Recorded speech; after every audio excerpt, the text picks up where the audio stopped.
Oke, bir paytlar Nexia 1 zo'rni haydayman niyat qilgansiz, lekin u payt imkoniyatingiz bo'lmagan. Hozir sharoitingiz zo'r, mashinalaringiz bor, lekin Nexia 1 ni qidiryapsiz, hammasi rasvo holatda. Men sizga bitta zo'r Nexia 1 topib qo'ydim. Takoy tetik holatda. Bitta ko'ramizmi? Mashinani bitta ko'ring, narxini oxirida bitta aytib o'tib ketaman. Qani ketdi u.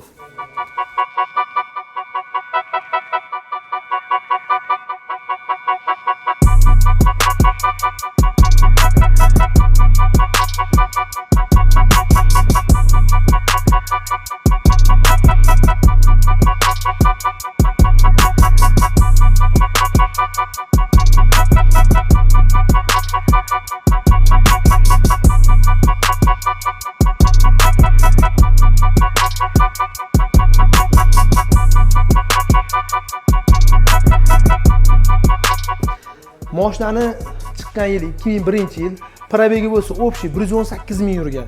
Mashina absolyutni tetik holatda. Bitta salonni ham ko'rasizmi? Salonni ko'ryapsiz. Obshipkalari o'zini chexollarida turibdi. Aka, o'zini chiqargan o'sha paytdagi kitoblari bilan turibdi, qarang. Kitobini ham yo'qotib qo'ymagan. Bu mashinani menimcha ayab haydaganlar shekilli akamiz.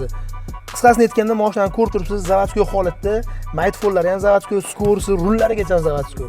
Bu mashinamiz agar sizga yoqqan bo'lsa, shunday bosib o'radigan joy. Keling ko'ring, narxini bo'lsa, akamiz 5200 qilib beraman deyaptilar. Agar kelib olaman deb, addushi so'dalashaman siz, yana tushib beraman, bir ikisini irmaga deb aytibdilar. Kelsangiz, mashina tayyor turibdi. Aka, mashina yoqqan bo'lsa, bitta like bosib qo'ying. Agar mabodo o'zingiz olmasangiz ham, mana shunaqa Nexia 1 qidirib yurgan hamma tanishlaringizga bu videoni jo'natib qo'ying. Inshaalloh ularga manfaatli bo'ladi.